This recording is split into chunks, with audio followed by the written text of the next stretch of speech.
Il y a des talents que l'on ne soupçonne pas, qui sont en nous, auxquels on n'a pas accès et qui à un moment donné se révèlent tel un besoin. C'est sans doute la toute première fois que je rencontre quelqu'un qui n'était pas destiné à exprimer son talent. Aujourd'hui, je reçois Gilliane. Elle est infirmière et peintre. Et la peinture, c'est aussi son métier, ce n'est pas un hobby sur le côté.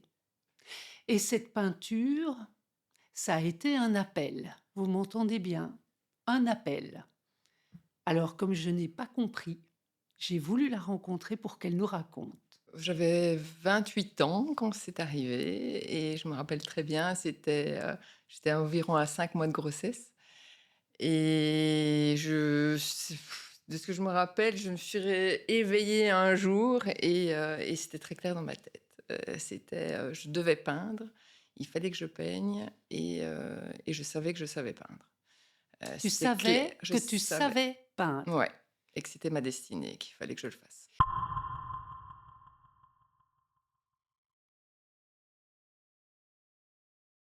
Bonjour Gilliane. Bonjour.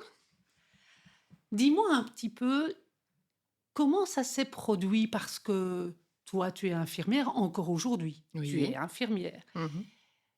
Ce talent de peinture, la première fois que c'est arrivé dans ta vie, comment ça s'est exprimé? J'avais 28 ans quand c'est arrivé et je me rappelle très bien, j'étais environ à 5 mois de grossesse et de ce que je me rappelle, je me suis éveillée un jour et c'était très clair dans ma tête. Je devais peindre, il fallait que je peigne et je savais que je savais peindre. Tu C'était clair, savais je que tu savais. savais peindre. Ouais, et que c'était ma destinée, qu'il fallait que je le fasse. C'était comme ça. Tu n'avais jamais peint. Non, jamais. Enfant, tu peignais. Non, je peignais pas. En plus, ma maman voulait pas que je peigne, la gouache parce que ça tachait, donc je ne peignais pas. Je dessinais un petit peu comme ça, mais rien de voilà, comme tout enfant, pas grand-chose, hein, quelques dessins dans ma chambre et j'ai fait 1 an, de dessin obligatoire à Saint-Benoît, À Abbé, à Abbé. que je salue Et puis d'ailleurs. voilà, j'ai pas continué la filière de dessin, ni voilà, ça ne me tentait pas, ça me passionnait pas, j'étais pas voilà. Tu viens plutôt d'une famille d'infirmières, ta maman est Ma maman est infirmière. infirmière et petite, je savais c'était clair dans ma tête, je voulais être infirmière. J'aimais déjà bien soigner les bobos, donc c'était très clair. Je me suis jamais posé voilà, pour moi, c'était une vocation. Je me suis jamais posé de questions sur, autre chose, en fait. Donc, tu as 5 mois de grossesse, c'est ton Mmh. premier enfant Oui. et tu sais que tu sais peindre Ouais, et que tu dois peindre. ouais. Alors, on va aller un cran plus loin parce que là, c'est déjà quand même très fort, hein. Ouais. Tu m'as dit en préparant, ce podcast que tu n'as pas osé dire aux autres que tu savais peindre. Non, parce que ça c'est ils auraient pas compris. Donc Même tu moi, je ne comprenais pas. donc tu prends des Donc cours à l'académie? oui, puisque je ne connaissais rien de rien. Ah, la Donc il technique. fallait que je démarre sur des bases et donc j'ai pris les cours du soir, puisque j'avais toujours mon métier d'infirmière, et j'ai fait 3 ans aux Beaux-Arts à Arlon en cours du soir, OK. ouais. Et donc là, j'ai commencé l'année académique, j'avais plus ou moins 29 ans, hein, il fallait que je commence au mois de septembre Hein. et voilà et j'ai fait un cursus de 3 ans pour apprendre, les bases de la peinture, mais je savais très bien ce qui m'intéressait, c'était les portraits, la texture et donc la matière, en fait. J'aime bien et j'avais ce travail aussi, j'aime bien sentir la matière, en fait, donc c'était pas, l'aquarelle ou quoi, donc la technique, et c'est pour ça que je suis passée directement au couteau. Donc j'ai peint un peu, au pinceau les choses obligatoires qu'on doit faire, à l'académie et puis, dès que j'ai pu avoir, ma liberté, bah, c'était tout de suite, la spatule qui me permettait de faire de travailler la matière et j'ai fait le portrait de ma fille. Le premier tableau libre que j'ai pu faire, c'était le portrait de ma fille Elle avait quel âge? 3 ans alors du coup? Elle avait ouais, elle était ouais 2-3 ans, ouais.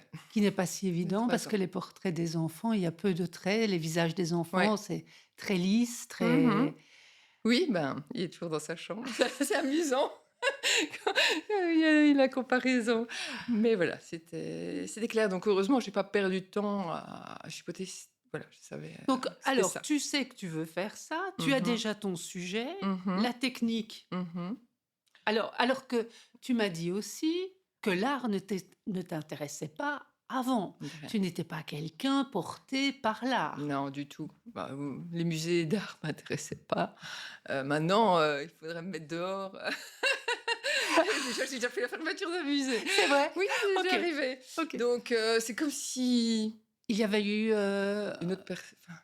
oui, tu dis une autre personne, C'est mais pas sans vrai, doute, c'était u moi, une partie de toi mais qui, à ce moment-là, s'ouvre, se ouais, révèle ouais. et là, clairement, Gilliane, c'est un talent parce que le talent, il procure du plaisir, il procure une technicité. Le talent Mmh. est toujours allié à de la compétence, toujours. Ouais. Et il y a une espèce de sécurité dans le talent. Le talent ne se cherche pas. Ça se travaille, hein. Mmh. C'est pas ça que je veux dire. Ça se travaille, ça se construit, mais ce n'est pas quelque chose qui se fabrique par du dur labeur. Donc Ouais. là, tu as un talent qui s'exprime, qui vient frapper à ta porte Mmh. et comme je le disais en présentation, c'est la toute première fois que je vois un cas comme ça. Alors, hem, tes peintures à Luxembourg, ailleurs aussi certainement, mais comme j'habite à Luxembourg, tes peintures, j'ai très vite entendu parler de tes peintures. Comme je suis aussi historienne de l'art, elles m'ont directement, je vais dire, parlé au regard, mais au cœur aussi. Mmh. Et j'ai vu ces 2 portraits d'infirmières que tu as faits, qui sont d'ailleurs dans le hall d'accueil des hôpitaux Robert Schumann au Kirchberg, le portrait de face Oui, et le portrait de profil oui. avec le masque. Ça Mmh. parle de Mmh. confinement, ça parle de ces infirmières et d'abord, le titre dit beaucoup. Oui, Tu les as appelées merci. «Merci». Mmh. Oui, pour remercier toutes les personnes qui ont travaillé, qui ont, lors de cette pandémie et les remercier, de tout ce qui a été fait, en tout cas, donc c'est pas que mon métier, c'était un merci général et donc oui, on est on vivait beaucoup de choses à l'hôpital. Il y avait cette oppression aussi, dans on savait pas où on allait et c'était angoissant aussi pour nous et la peinture est un exutoire aussi pour moi donc je peins ce que je vis. Je peins l'humain, je peins, ce que je ressens, donc et c'était les premiers tableaux où finalement heu, qui liaient mon métier d'artiste et qui liaient mon métier d'infirmière. C'est les premiers tableaux où vraiment il y a eu, ce point central, où je parlais de ce que je vivais à l'hôpital.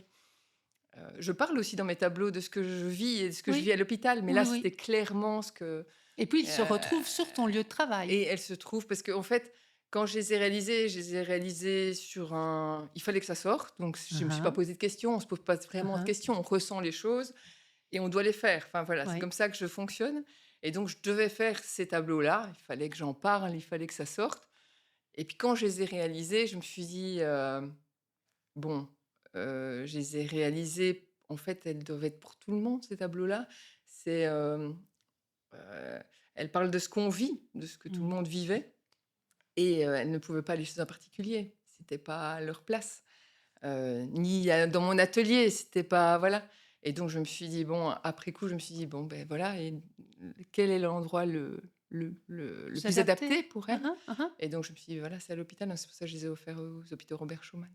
Et Ouais, qui les ont placés là et qui pour les ont tous placés là et puis après en bâtiment enfin voilà, c'était un chouette, un chouette projet, c'est la réalisation aussi des 3 200 aluminiums qui ont été, donnés en fait à tout le personnel soignant, à tous les collaborateurs, donc c'est pour ça donc pour et je trouve que c'est ça préciser, beau. c'était tes peintures qui Oui. étaient reproduites sur des plaquettes Mmh. d'aluminium et qui Oui, ont été, ouais, données à toutes, les donné, ouais. personnes, corps C'est beau, soignants de enfin voilà, l'hôpital. Ouais. c'est Ouais. C'est une belle suite, voilà, pour quelque chose qui a été, Ce très dur. moment-là où, tu exprimes Mmh. et je voudrais dire, j'en profite, l'art exprime toujours un message Oui.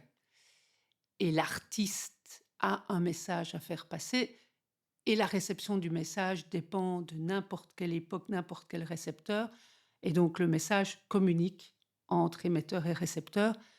Je fais une petite aparté, c'est très important. Donc pour exprimer un message, il faut être inspiré, Mmh. pris dans son temps, dans ce qui se passe. L'artiste parle de son époque, Oui. de ce qu'elle vit, Mmh. des enjeux. On est en plein Covid. Mmh. Les infirmières, effectivement, ne savent pas où elles vont. Mmh. Dans tous les hôpitaux, partout, les gens donnent plus qu'ils peuvent de leur temps, etc. C'est très compliqué. C'est Mmh. presque, même pas presque, c'est héroïque puisqu'on ne sait pas ce qu'on en comment on va soigner ça, et Oui. cetera.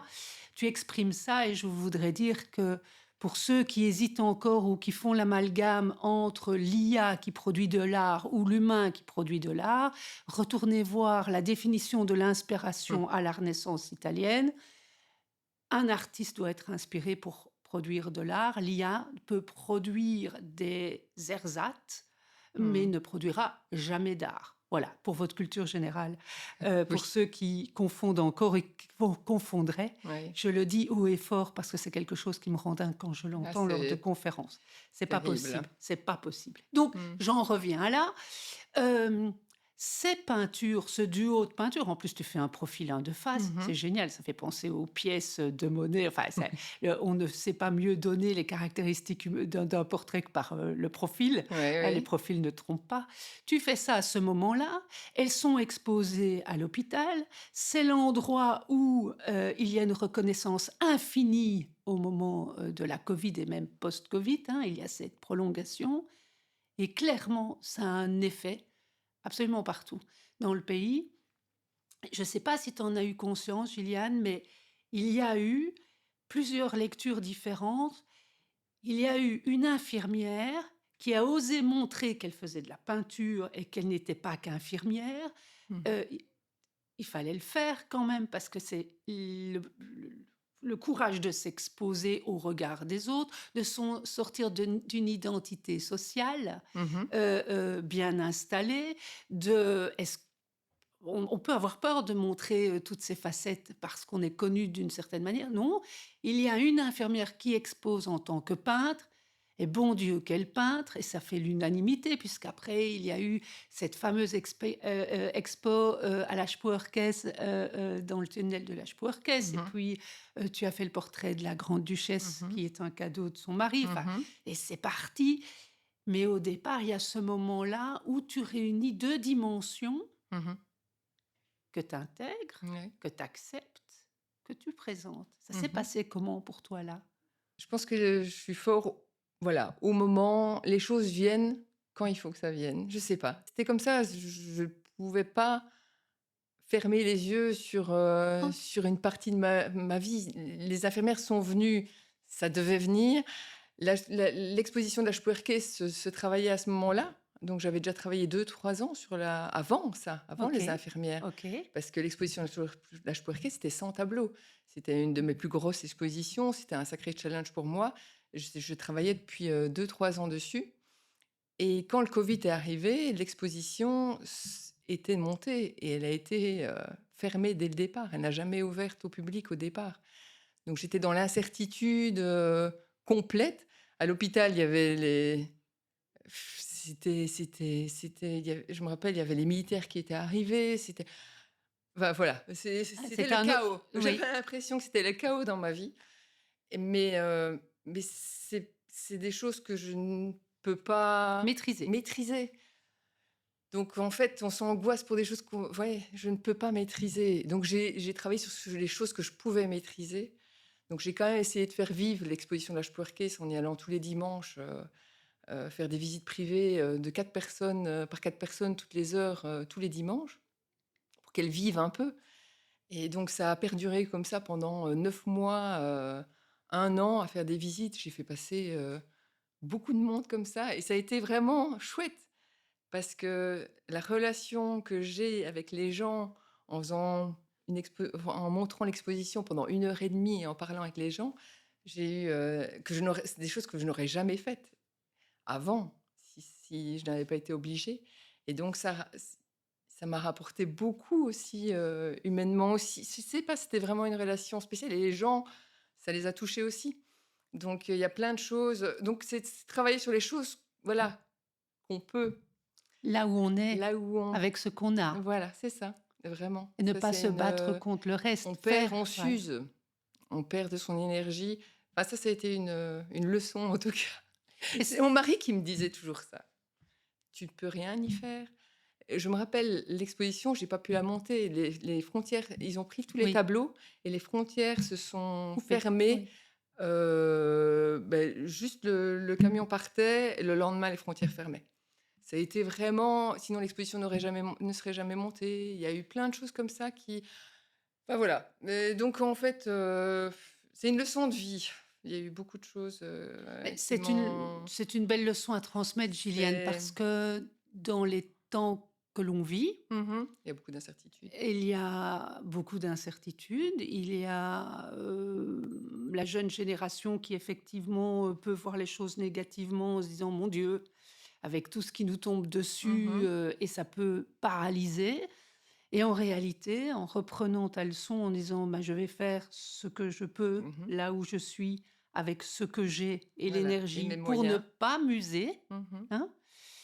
Et là, il se passe un truc, il se passe des retours, les personnes, vont te faire certainement des retours sur ta peinture, ça va nourrir ton regard et cetera et Oui, c'est cetera. plein de choses. C'est beaucoup de choses, à la fois. Alors quand on regarde tes portraits, tu travailles au couteau, donc comme tu dis, il y a de la matière, hein, il Mmh. y a des successions de couches, comme des successions d'histoires dans les visages, hein, une vie qui nous traverse, Mmh. heu et il y a quelque chose qui me frappe, c'est que les regards sont travaillés autrement. Mmh. Tu travailles les regards avec alors tout est fin, Mmh. tout est délicat et j'aime beaucoup cette délicatesse avec le couteau qui vient avec de l'expressivité forte. Mais alors tes regards, ils ne sont pas travaillés au couteau, ils sont travaillés très, très, très, très précisément et c'est comme si chaque fois il y avait, l'âme dans le regard ou le regard dans l'âme, je ne sais et je me dis: «Mais oui, mais on sent bien l'infirmière» et il y a des moments sur ces lits de souffrance où quand on est soigné, c'est par le regard, que Mmh. les choses se passent. Est-ce que tu moi, je voyais l'infirmière qui peignait et la peintre qui s'occupait des gens avec un regard qui décelait ce que les gens ne disent pas ou, au travers des mots. Est-ce que tu ressens ce dialogue-là entre tes 2 métiers? Est-ce que tu sens qu'il Ah y oui, a, complètement. Ils sont complémentaires. Ils m'enrichissent, les 2 m'enrichissent donc ce effectivement, moi, c'est les regards, hein, qui me communiquent le plus, je suppose et c'est le regard qui m'intéresse, qui me touche le plus aussi. Donc je commence toujours les tableaux par les yeux.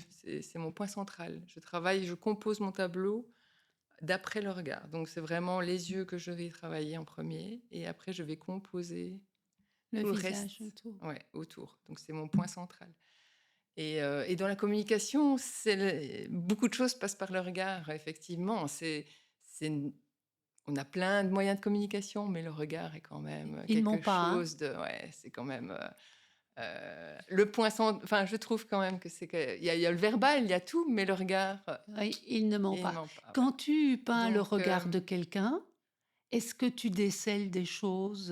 Est-ce que tu vois, quand tu es en train de peindre, je peins. oui, quand tu peins, par exemple, je pense à la grande duchesse qui a des causes, qui fait beaucoup de choses. Est-ce que quand tu as Heu, fini de dessiner, de peindre, pardon, le mmh mh, regard, mmh qu'il est là, il n'y a pas mh, encore tout le visage, mmh. est-ce que est-ce que ça communique Ah, il faut là? qu'il me communique. Un tableau doit communiquer avec moi. Donc il doit vous communiquer aussi des choses. Mais il doit d'abord me communiquer des choses. C'est vraiment il doit me parler et ça doit pas être plat. Et donc ce qui est bizarre, c'est que, par exemple, comme pour le portrait de la grande duchesse, j'ai déjà aussi peint des tableaux, pour des personnes, d'un enfant décédé, de choses fortes. Enfin voilà, c'est et c'est C'est le moment, en fait, je peux attendre 2 mois, 3 mois, commencer et puis j'arrête tout de suite.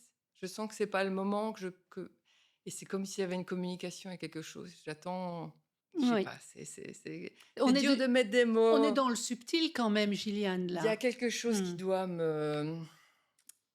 c'est pas que je communiquer avec la personne, mais parfois j'ai ressenti comme si, je me connecte à quelque Mmh mh. chose, en fait. C'est bizarre et donc quand j'arrive à me connecter, Mmh. c'est parti. Oui, parce que Et mettre des pour mots, c'est difficile, oui, oui, faut mais le vivre. c'est oui, certainement, C'est mais pour ceux qui font du croquis ou du croquis de visage ou des choses de ce type-là, Mmh mh. quand on dessine un regard, il faut les 2 yeux, hein, un ça Mmh. ne fonctionne pas, mais quand on dessine un regard, à un moment donné, on est frappé par le enfin, il y a pour ceux qui sont et sensibles à ça. Qu'est-ce que ça a changé pour toi dans ton métier, dans ton exercice de prendre soin de l'autre en tant qu'infirmière, quand tu n'étais pas peintre et que maintenant tu l'es?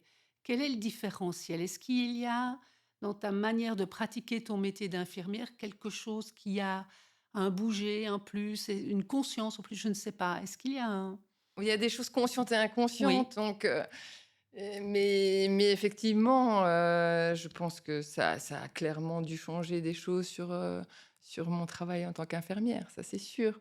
Comme le travail d'infirmière, a influencé ma peinture aussi. Donc ça, c'est clair, mais dire exactement que ce qui aurait changé vraiment dans ma manière de non. travailler, c'est ça doit rester subtil. Mais voilà, Oui, c'est quelque chose, c'est une dimension en plus, on va dire. ouais, je dirais ça. Quand je passe de l'atelier où c'est un lâcher prise complet, on passe dans une autre dimension. Enfin voilà, c'est vraiment quelque chose de très spécial.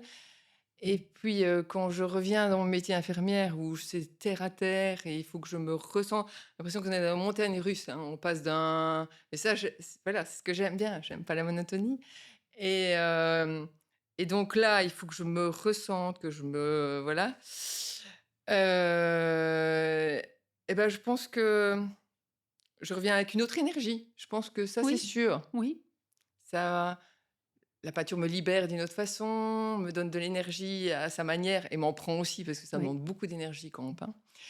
C'est il faut qu'on ait des choses à donner, je oui. dirais. Après une journée de peinture, on est vidé, c'est comme si voilà. Mais d'un autre côté, quand je reviens dans mon métier infirmière, ben, je suis contente parce que voilà, Tu t'es je vois nourrie. d'autres choses, je me suis Oui, nourrie et oui, je me renourris d'une autre façon. Je pourrais pas peindre je pense pas que je peindrais plus si j'étais tout le temps à l'atelier, vous voyez? Si oui, j'avais oui, pas mon oui, métier oui, d'infirmière. oui, oui. Je peins quand je le ressens et quand j'en ai besoin. Alors c'est Ça, intéressant. c'est une liberté. J'ai cette chance d'avoir 2 métiers que j'aime et le fait que, bah, mon métier d'infirmière donc nourrit, mais aussi il me permet d'avoir complètement cette liberté financière que je n'ai pas du tout à mettre sur le compte de la peinture. Parce que si je devais être restreint avec ma peinture, de devoir produire pour gagner de l'argent, pour devoir en vivre, ça je perdrais quelque chose, dans ma peinture. Ça, c'est clair et net et je l'ai toujours. Il y a des projets que j'ai arrêtés avec des galeries parce que ça devenait de la production et après on commençait à me dire: «Ah ben, ça marche bien, là». On est vite dans un Un c'est difficile, hein, processus, c'est oui. difficile, Mmh. effectivement, parce qu'on doit vivre et donc ça, je n'ai jamais voulu. Pour moi, l'art doit rester libre et voilà D'expression, et ouais. complètement, Pour autant, Gilliane, il est hors de question que tu renonces à ton métier d'infirmière ou que tu le considères comme un métier alimentaire. Il y a non. beaucoup de personnes qui disent: «Ouh, je suis prise par l'art Mmh et mh. donc je vais consacrer toute ma vie à Mmh l'art». mh. Mmh. Ici, quand on a préparé, ce podcast, tu m'as dit: Mmh. «Il n'est pas du tout Non, concevable pour moi que j'arrête. Ce n'est pas un métier alimentaire. non. J'aime mon métier, Mmh je mh. suis infirmière, Mmh. hem et je suis peintre». Ah oui, c'est obligé. C'est j'ai dit juste que c'était un Oui, penchant qui était vraiment positif oui, aussi dans l'art, mais j'en ai besoin. j'en ai besoin dans mon équilibre. En fait, la vie c'est un équilibre. J'ai besoin de ce contact social. Dans l'atelier, on est seul avec, sa peinture, on est quand même isolé et j'ai besoin de ce contact avec mes collègues, avec les patients. Ça c'est non, je déprimerais si je Alors, pense que ça serait pas possible et j'ai besoin enfin voilà, il y a plein de choses. C'est tellement différent, c'est 2 choses qui sont le métier d'infirmière est tellement différent de l'art, on peut pas les comparer, alors que oui, il y a l'humain qui reste, voilà, c'est j'étais très c'est intéressée complémentaire. à voir le résultat de tes talents, Mmh. de tes forces. On l'a regardé Oui. ensemble. L'humain est au centre, le plus c'est clair. Mmh. Hem, la kinesthésie qui a besoin de liberté et d'expression de la main et le cœur de l'autre et puis cette visuo-spatiale qui te permet d'exprimer, ta peinture et tout ça sans rechercher les lumières des projecteurs. Tout ça avec une grande humilité. Il n'y a pas chez toi, la volonté, d'être au devant. Tu disais même: «Si je pouvais rester à peindre dans mon atelier sans devoir faire tout ce qu'il y a Mmh. autour de Mmh. cette fonction de peintre, Mmh. Mmh. ce serait OK pour moi». Oui, oui. Oui, j'ai déjà eu cette réflexion-là, mais que je me prenais pas pas la tête, que je ne changeais pas, en fait. Oui, Et je suis toujours la même que quand j'avais 25, 30 ans. Enfin voilà, oui. je les étapes de ma vie, voilà, je suis contente, hein. C'est Mmh, pas ouais, voilà, oui, c'est oui, des bien choses sûr. que je ne vais voilà, il y a ça c'est clair, j'en suis heureuse. J'ai fait un beau parcours voilà, la vie m'a donné un beau parcours effectivement. Je suis épanouie, mais je n'ai pas changé Et tu ne recherches et je ne recherche pas pas la la gloire ou que gloire ou les sais-je, la choses, reconnaissance, et voilà, cetera. mais d'ailleurs, j'ai pas fait la peinture pour ça. Mais oui, c'est justement ça C'est ça. et c'est tu as fait de la peinture, mais tu l'as pas fait pour quelque chose puisque c'est elle qui s'est invitée Oui, dans ta vie, Gilliane, oui, tu te oui, rappelles? oui, si, si, oui. C'est quand C'était même particulier d'avoir, un talent qui frappe à la porte. Non, très sincèrement. Est-ce que et est-ce que tu l'as déjà maintenant que tu rencontres des artistes, des musiciens, d'autres artistes, est-ce que tu as déjà rencontré des gens qui avaient vécu ça aussi, où le talent était venu frapper à la porte? Comme comme pour moi? toi? Oui. Non. Non, hein? Oui. Non, non, Non. Alors je et quand on entend tout le parcours, des artistes, je peignais enfin voilà, petit, oui. j'étais déjà non, non. Non, c'est vraiment quelque chose d'instantané, de clair, qui te donne de l'énergie, qui s'exprime, à son rythme et aujourd'hui tu as trouvé, un Oui, équilibre. Tu oui, parles beaucoup ça c'est d'équilibre, hein? oui, c'est important pour moi. C'est important pour moi parce que j'ai besoin j'ai besoin de plusieurs composantes dans ma vie. Donc la famille est très importante pour moi. La peinture est importante et la métier d'infirmière est importante et c'est équilibré. C'est ça qui est, à mon avis, le plus dur dans ma vie, c'est de chaque fois rééquilibrer, parce que, hem, il y en a parfois un qui prend le dessus. Donc il y a au début, quand j'ai commencé à peindre, donc à 30 ans vraiment où j'ai commencé à peindre, c'est la peinture qui a pris le dessus. Mais j'ai besoin de ma famille. Les enfants étaient petits, ils avaient besoin de moi aussi, mon mari, voilà. Il m'a soutenue, mais voilà, il fallait une petite partie d'égoïsme quand même pour pouvoir avancer et c'était plus fort que moi. C'est comme ça, je posais pas de questions et heureusement et c'était pas le bon moment non plus. Mmh. Mais quel est le bon moment? C'était maintenant, c'était voilà, parce que les petites étaient petites et c'était pas le bon parce que j'entends souvent les gens qui disent: «C'est pas le bon moment pour moi», Oui, mais le moment. c'était comme ça et donc j'ai dû donner plus à la peinture puisque voilà, beaucoup plus d'expositions. Enfin, au début, je peignais, c'est mon mari qui m'a dit: «Mais tu accumules les tableaux, il va falloir faire quelque chose. Donc soit tu exposes, soit, voilà, mais on va pas» et j'ai dit: «Bon, oui». alors, je vais peut-être essayer. Puis je m'étais inscrite à un concours et j'ai gagné le concours. Je me dis: «Ah, ça peut quand même, peut-être marcher». Puis ça a été exposition, exposition. Donc j'ai dû diminuer mon temps d'infirmière, vu que ça me demandait de plus en plus. Et puis le temps de famille aussi à équilibrer parce que voilà, sinon on perd sa famille. Enfin voilà, c'est un équilibrage, constant. Et donc maintenant, ben, c'est plus le côté familial qui a pris aussi le dessus.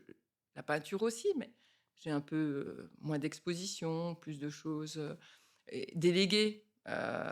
J'ai pris un agent pour pas perdre de temps, dans tout Mmh. ce que je n'aime pas faire. Donc site internet où je suis pas douée non plus pour l'informatique, faire des dossiers, des recherches de choses. Donc voilà, c'est équilibrer constamment sa vie, pour être bien. C'est un vrai sujet parce qu'on parle beaucoup, de work-life balance, l'équilibre entre la vie privée et la vie Mmh. pro. C'est quand même quelque chose que j'ai un peu du mal à saisir parce que c'est comme si on avait une vie privée, une Mmh. vie professionnelle. Alors oui, c'est le cas, mais c'est quand même difficile, de saisir l'équilibre. Quand tu parles de l'équilibre, tu parles des composantes de l'équilibre. J'aime beaucoup Mmh. cette approche parce que tu dis: «Voilà, mes filles vont quitter le nid, partir, faire des écoles supérieures ou Mmh. universitaires. Mmh. Ce temps, je veux le privilégier Bah, parce qu'il elle sera perdu sinon mmh. et donc je vais rééquilibrer et Mmh. puis j'ai déjà rééquilibré à tel moment». Mmh. Alors tu rééquilibres sans sacrifice, tu rééquilibres en conscience et tu rééquilibres tout le temps et en réalité, la vie, c'est ça. C'est Mmh. pas chercher du 50-50, Mmh. c'est comprendre où est le meilleur équilibre à ce moment pour arriver à avancer, en réalité. Ouais. Et donc, plutôt que de revendiquer un équilibre, t toi, tu gères les composantes Mmh. et tu avances avec ça. Mmh. Il y a quelque chose de très bon sens derrière ça, très terre à terre, très terrien et c'est une de tes composantes, hein, aussi, hein, Gilliane. Ouais. Hem, je suis vraiment ravie de t'avoir reçue dans ce podcast. Bah, d'abord parce que tu as dit oui tout de suite alors que tu as un temps, fort pris. Parce Merci. que tu donnes aussi l'occasion à n'importe qui ressent une pulsion de vouloir faire quelque chose, de se l'autoriser, Mmh. d'avoir le courage de vivre sa liberté Mmh.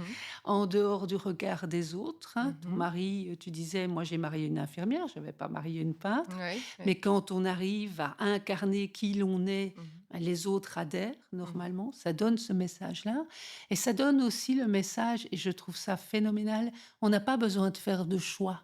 On peut faire des plus dans sa Oui. vie. Je suis infirmière et peintre et maman Mmh. et épouse Mmh. et donc ça crée un beau chaînage plutôt que créer des séparations même dans nos vies à nous. Alors merci pour ton temps et j'espère vraiment croiser encore tes regards. Je suivrai évidemment ta peinture Merci. et essayer de me faire toucher. Il me touche déjà, mais en tout cas, je suivrai tes regards et puis je garderai ton regard évidemment, Merci. pour moi. Merci beaucoup Gilliane. Merci, vous aussi.